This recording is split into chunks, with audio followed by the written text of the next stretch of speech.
Oi, gente! Bem-vindos a mais uma aula de biologia e hoje nós vamos falar um pouquinho sobre o sistema cardiovascular. Essa aula será apresentada para vocês pela professora Karina Siqueira e por mim, Rafaela Oliveira. Bom, eu vou começar introduzindo para vocês o que é o sistema cardiovascular e para que ele serve. Bom, o sistema cardiovascular ele é composto pelo coração, pelos vasos sanguíneos, as veias e as artérias, e ele é responsável por transportar e distribuir os nutrientes e oxigênios para o nosso corpo. Ele também é responsável por retirar o gás carbônico do nosso sistema, né? O resultante de todas as nossas atividades internas, de todas as nossas reações químicas internas.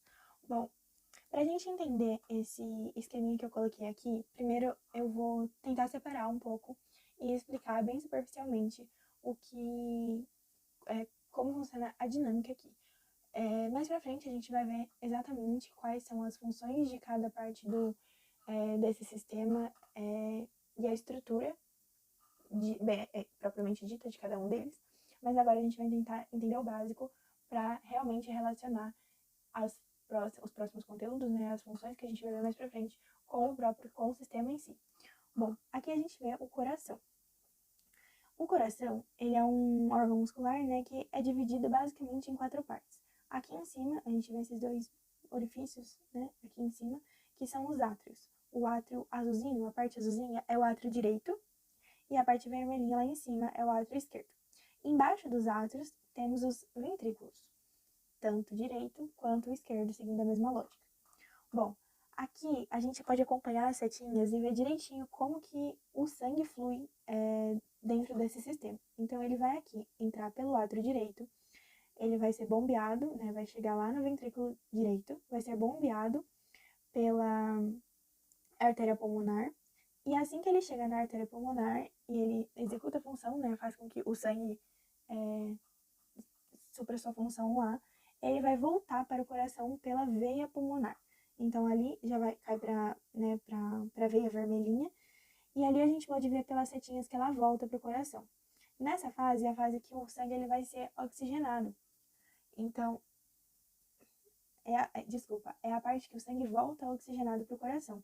E é nessa hora que ele vai cair para o ventrículo esquerdo e ele vai ser bombeado para a artéria aorta, que é a artéria que leva todo esse sangue oxigenado para ser distribuído no nosso corpo. E o ciclo ele vai se repetir. Então, mais uma vez, o sangue ele vai estar aqui no nosso corpo, né, concentrado, e o sangue com gás carbônico, que é o sangue venoso, ele vai lá para o coração de volta, vai entrar pelo átrio direito, ele vai descer para o ventrículo direito, vai ser bombeado para o pulmão pelas artérias pulmonares, chegando no pulmão, ele vai fazer toda a sua vai ter toda a sua reação de troca de gás carbônico, né, de liberação de gás carbônico e oxigenação desse sangue, voltando oxigenado para o coração pelo átrio esquerdo, descendo para o ventrículo esquerdo e novamente sendo bombeado para o corpo. Então, esse é basicamente o sistema cardiovascular, que é composto, né, complementar ali ao sistema pulmonar. Então, a circulação pulmonar. Então, é basicamente isso. Agora a gente vai aprofundar um pouquinho em cada parte desse sistema. Primeiro, é importante falar do coração, porque ele é o principal órgão desse sistema. Então, ele é um órgão muscular que tem a função de bombear o sangue para o nosso corpo. Aqui eu deixei uma imagem que a gente pode observar cada nome daquele que eu comentei ali atrás, de cada parte ali do coração, né? Dissecar mesmo esse coração. Mas para facilitar um pouco o entendimento, eu separei um videozinho que explica bem essa dinâmica. Então vamos lá? É um órgão muscular que se localiza na caixa torácica, entre os pulmões, cuja função é bombear o sangue para o nosso corpo. Ele é oco e musculoso, envolvido por uma membrana cujo nome é pericárdio. Internamente, as cavidades cardíacas são revestidas pela membrana chamada endocárdio. Suas paredes são constituídas por um músculo, o miocárdio, que é responsável pelas contrações do coração. O miocárdio apresenta internamente 4 cavidades, 2 superiores, denominadas átrios, e 2 inferiores, chamadas de ventrículos. Enquanto os átrios são responsáveis pela entrada de sangue no coração, os ventrículos atuam na distribuição de sangue para o organismo. É importante destacar também que o lado esquerdo do órgão possui sangue rico em oxigênio, enquanto que o lado direito contém sangue rico em gás carbônico. Para impedir o refluxo do sangue dos ventrículos para os átrios, existem as válvulas. O fluxo de sangue no sistema circulatório é contínuo, e para isso o coração realiza dois movimentos, sístole e diástole, ou seja, contração e relaxamento. A sístole é um movimento de contração em que o sangue é bombeado do coração para o corpo.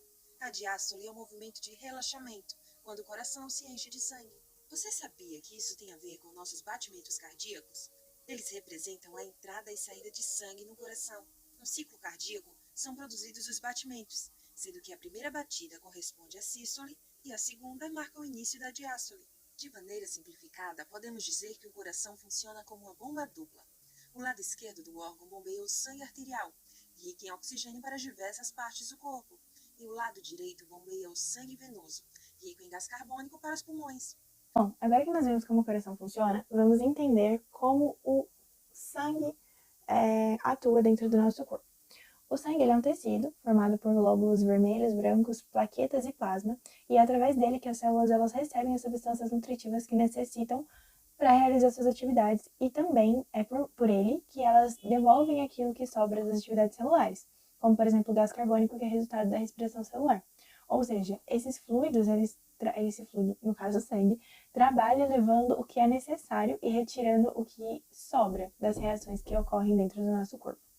E tudo isso acontece através, na verdade, dos vasos sanguíneos. Então aqui nessa imagem, a gente pode ver a representação das artérias em vermelho e a representação das veias em azul. E a gente também não pode esquecer dos capilares, que são as partes mais microscópicas, são ramificações que permitem a troca de substâncias entre o sangue e os tecidos do nosso corpo.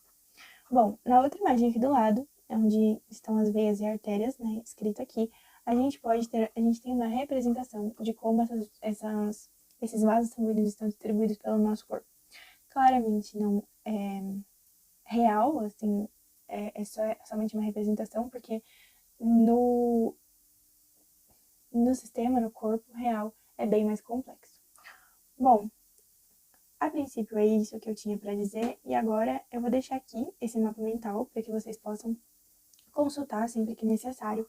Tem algumas analogias, organogramas que podem facilitar o entendimento, e também o sistema propriamente dito, que eu já expliquei com as setinhas bem explicadinho. Bom, é isso, eu espero que vocês tenham entendido. Eu fico por aqui, mas a Karina agora vai continuar, né, vai dar continuidade ao sistema cardiovascular com vocês. Então é isso, muito obrigada, até a próxima, um beijo. Bom, gente, meu nome é Karine e eu vou continuar falando sobre sistema cardiovascular e agora eu vou falar um pouco sobre as principais diferenças entre os sistemas vasculares que a gente pode encontrar. Bom, o primeiro é o sistema cardiovascular aberto. Esse sistema a gente pode encontrar em moluscos. A principal característica desse sistema é que o fluido sanguíneo ele possa circular também fora dos vasos sanguíneos. Então, ele vai entrar em cavidades e em lacunas entre os órgãos, encontrando-se diretamente com as células, realizando a troca de substâncias e aí sim retornando ao coração. Além desse, a gente pode também encontrar o sistema cardiovascular fechado. Esse sistema ele vai se redividir em 3 categorias.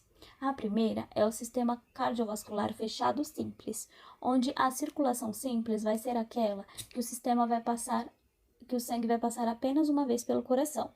Nesse caso, o sangue rico em gás carbônico vai entrar em contato com o coração, vai ser bombeado para as brânquias, onde ele vai sofrer a oxigenação. Esse sistema a gente pode encontrar em animais como os peixes. Além desse, teria também o sistema duplo incompleto. Bom, no sistema duplo incompleto, a anatomia do coração faz com que o sangue rico em oxigênio misture-se com o sangue rico em gás carbônico. Ele pode ser encontrado nos anfíbios e nos répteis. Quando encontrado em anfíbios, a gente vai observar 3 cavidades, sendo 2 átrios e um ventríloco. Nos répteis, ele pode encontrar-se dividido em 4 cavidades completamente separadas ou até com uma pequena abertura entre os ventrículos. E o último é o sistema cardiovascular fechado completo. Esse a gente pode encontrar presente nos mamíferos e nas aves, então, no caso, é o sistema cardiovascular do ser humano. E dentro desse sistema, o sangue rico em oxigênio não vai se misturar com o sangue rico em gás carbônico. Ele é dividido em 4 cavidades, sendo 2 átrios e 2 ventrílocos.